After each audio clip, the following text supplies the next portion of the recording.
কিয়ামতের দৃশ্যটা কিরকম হবে এর নকশা খুব সংক্ষিপ্ত পরিসরে মাত্র 11টা আয়াতে আল্লাহ তুলে ধরেছেন। আপনি মনোযোগ দিয়ে কানগুলো খরগোশের মতো খাড়া করে যদি কথাগুলো শুনেন, আপনার মনে হবে আপনি এখানে বসে কিয়ামত চোখে লাইভ দেখতেছেন। লাইভ আল্লাহ এমন ভাবে বলেছে, সুবহানাল্লাহ পড়েন। তা আসুন আমরা সরাসরি কিয়ামতকে দেখে আসি। আসলে কিয়ামতটা কেমন বর্ণনা করছেন কে? আল্লাহ। সূরার নাম হচ্ছে সূরাতুল কারিয়া। কি নাম? আওয়াজ করে উত্তর দিতে হবে। সূরার নাম আল কারিয়া। চিৎকার মেরে বলেন সূরার নাম কি? আল কারিয়া। এটা মাক্কি সূরা। কি সূরা?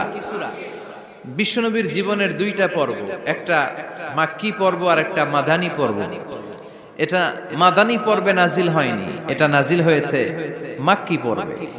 এই সূরার আয়াত সংখ্যা 11। এটা কোরআনের